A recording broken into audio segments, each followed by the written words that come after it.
ఎన్నికల ఓట్ల లెక్కింపులో గోల్మాల్ జరిగిందని ధర్మవరం మాజీ ఎమ్మెల్యే కేతిరెడ్డి వెంకటరామరెడ్డి అనుమానం వ్యక్తం చేశారు.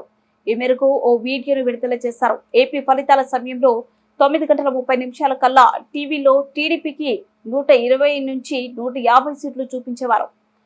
ఈసీ వెబ్సైట్లను పెట్టక ముందే వీళ్ళే ఎలిమినేషన్ ఇచ్చేశారు. ఏజెంట్లు వెళ్ళిపోవాలని ఇలా చేశారు. అప్లై ఉద్యోగులు ఇష్టం వచ్చినట్టు మెజార్టీ రాసుకున్నారు అని ఆరోపించారు. ఇంకా ఏంది చెప్తున్నాడు ఏందని. సరే, ద బ్యూటీ ఆఫ్ డెమోక్రసీ, ప్రజాస్వామ్యం వర్ధిల్లాలని పెద్ద పెద్ద స్టేట్మెంట్లు ఇస్తూ ఉంటాం. అతిపెద్ద డెమోక్రటిక్ నేషన్ అని చెప్తూ ఉంటాం. కానీ ప్రతి చోట కూడా ఏం జరుగుతుంది, ఏం జరిగిందని నేను 2014లో చూసా. దొంగ ఓట్ల ఎక్కించుకునే కార్యక్రమం, దాని మీద విపరీతంగా ఫైట్ చేయడం జరిగింది. తర్వాత దాన్ని ఆధార్ కార్డుతో లింక్ చేయాలని తీసుకున్నారు, కానీ మ్యాండేటరీ కాదు అనేది కూడా ఒక లింక్ పెట్టి తీసుకున్నారు. ఎందుకంటే మనకు అలా దరిద్రం ఉంది. గ్యాస్ సిలిండర్లు కావాలన్నా ఆధార్ కార్డుకి లింక్ కావాలా, లేకుంటే ప్రతిదానికి ఆధార్ కార్డుతో ఉండాలి అని చెప్తారు. కానీ ప్రజాస్వామ్యాన్ని నిలబెట్టేది మాత్రం ఆధార్ కార్డుతో మ్యాండేటరీ కాదు అని చెప్పి ఇచ్చినారు. మరి మిగతా దానికందరికీ మ్యాండేటరీ ఎందుకైందో, దీనికి ఎందుకు ఖచ్చితంగా ఇవ్వాలి అనేది మాత్రం మరి ఆదేశించలేకపోయింది. సరే, వాటి మీద దొంగ ఓట్ల మీద అదేవిధంగానే ఇప్పటికీ కూడా ప్రతి నియోజకవర్గంలో 10 నుంచి 20,000 30,000 వరకు దొంగ ఓట్లతోనే ప్రజాస్వామ్యం గెలుపోవటంను డిసైడ్ చేసే పరిస్థితులు ఉన్నాయి. కానీ నన్ను ఎట్లాగో ఎలక్షన్స్ అయిపోయినాయి, ఓడిపోవడం జరిగింది. కానీ దీనికి సంబంధించి ఏ విధంగా ప్రతి ఒక్కటి చోట కూడా ఈవీఎంస్ అనేది ఇప్పుడు పెద్ద క్వశ్చన్ మార్క్. ఏం జరుగుతుంది, ఏ విధంగా అని చెప్పేసి డే 1 ఈ ఎలక్షన్ ప్రాసెస్ అంతా కూడా మనం చూస్తే తప్ప, ఎలక్షన్ ప్రాసెస్ చూస్తే కరెక్ట్ ఎలక్షన్స్కి ఒక వారం 10 రోజుల ముందు, నోటిఫికేషన్కి వారం 10 రోజుల ముందు అక్కడున్న ఎలక్షన్ కమిషన్ మెంబర్ గోయల్ అనే అతను రిజైన్ చేస్తాడు. ఎందుకు రిజైన్ చేస్తాడో, ఏ దానికి చేస్తాడో తెలీదు.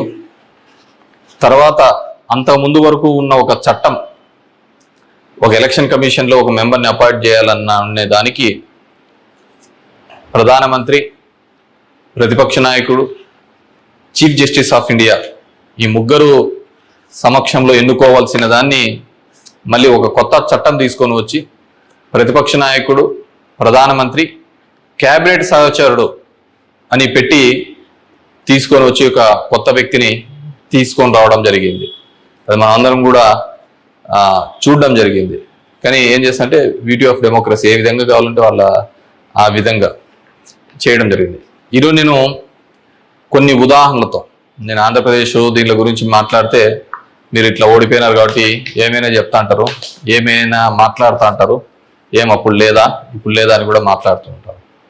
నేను ఇంతకుముందు కూడా చెప్పా, ఏ విధంగా కేవలం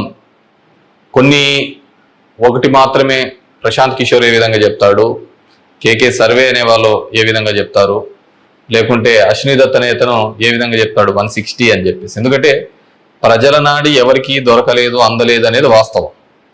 అలాంటప్పుడు వీళ్ళు ఏమాత్రం గ్రౌండ్ రిపోర్ట్ చేయని వీళ్ళకి ఏ విధంగా తెలుస్తుంది.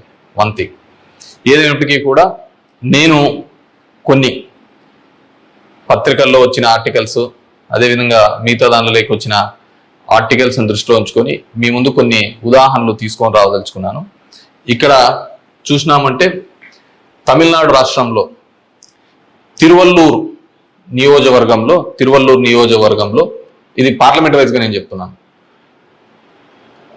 టోటల్ 14,30,738 ఓట్లు పోల్ అయింటే, కానీ ఈవీఎం మాత్రం కౌంట్ చేసినప్పుడు 14,13,941 ఓట్లు 47 ఓట్లు చూపించాడు. అంటే 16,791 ఓట్లు కౌంటింగ్ చేసిన దానికంటే పోలైన ఓట్లు తక్కువగా ఉన్నాయి తిరువల్లూరు అనే విధంగా.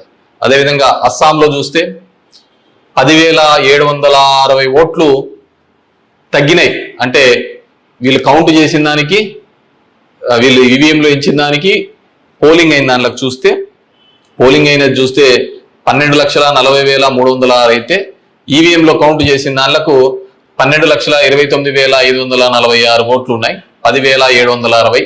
ఒడిస్సా ధనకల్ అనే చోట 11,93,460 ఓట్లు ఈవీఎంలలో పోలయింటే ఈవీఎంలు కౌంట్ చేసినప్పుడు మాత్రం 11,84,33,000 9,427. అదేవిధంగా గుంటూరు మన ఆంధ్రప్రదేశ్లో చూస్తే 14,11,989 పోలయింటే కౌంటింగ్ చేసినప్పుడు 14,04,061 ఓట్లు 7,928 ఓట్లు పోలైన దానికంటే ఈవీఎంలలో తక్కువగా కనపడడం జరిగింది. అదేవిధంగా ఎక్సెస్ వచ్చినాయి, అంటే పోలైన దానికంటే ఈవీఎంలలో ఎక్సెస్ రావడం జరిగింది. ఆ సంఖ్య చూస్తే అస్సాంలో కరీంగంజ్ అనే చోట చూస్తే 11,36,538 ఈవీఎంలలో పోలయింటే ఎంచే టైంకి 11,40,349 అంటే 3,011 ఓట్లు పెరిగినట్టు కనపడినాయి. అదేవిధంగా ఒంగోలులో చూస్తే ఈ 13,99,707కి కౌంట్ చేసినప్పుడు 14,11,174 ఓట్లు. అదేవిధంగా ఒడిస్సా దాంట్లో బలాస్పూర్, మధ్యప్రదేశ్లో మండ్లా, అదేవిధంగా బీహార్లో బుక్సర్, ఇవన్నీ చోట పోలైన ఓట్ల కంటే ఈవీఎంలలో పెరిగిన ఓట్లు ఇవి. అదేవిధంగా ఇక్కడ పోలైన ఓట్ల కంటే ఇక్కడ తగ్గిన ఓట్లు. ఇది ఓవరాల్ గా కూడా చెక్ చేసుకుంటే వచ్చిన విషయం. రెండో దానికి చూస్తే టోటల్ ఈ విధంగా చూస్తే దేశవ్యాప్తంగా 140 నియోజకవర్గాల్లో ఈ విధమైన ఓటు డిఫరెన్సెస్ జరిగినట్టు మొత్తం దీనిలో ఫామ్ 17C దీనిలో చెక్ చేసిన చోట మనము చూడడం జరిగింది. పైకెత్మా. అదేవిధంగా ఈ విధంగా 16,000 ఓట్ల నుంచి ఈ విధంగా చేయడం జరిగింది. మే 25 ఈసీ రిలీజ్ చేసిన దాని ప్రకారము ఒక్క నిమిషం, ఇవన్నీ కూడా చిన్నవి మాక్ ఓటింగ్లలో జరిగినవి ఇవన్నీ అని చెప్పేసి వాళ్ళు చెప్పడం జరిగింది. ఇంకా ఏమంటే ఫామ్ 20 ఇంకా ఇంతవరకు ఆన్లైన్ లో కూడా అప్లోడ్ కాలే. మామూలుగా ఇవన్నీ ఆన్లైన్ లో అప్లోడ్ కావాల్సిన విషయం. ఎందుకు అవన్నీ చెప్పొచ్చు, లక్షల మెజార్టీలలో వస్తున్నప్పుడు ఈ 1000, 2000, 3000 ఎందుకు ఈ విధంగా అని చెప్పేసి నేను దానిలో కూడా కొన్ని ఉదాహరణలు చెప్తాను. దీనిలో సంబంధించి చూస్తే మొదటిది ముంబై నార్త్ వెస్ట్ మహారాష్ట్ర దానికి సంబంధించి మొత్తం ఈవీఎంలలో పోలైన ఓట్లు 9,51,580 ఓట్లు మొత్తం పోలైనాయి. కానీ ఈవీఎంలు లెక్కేసిన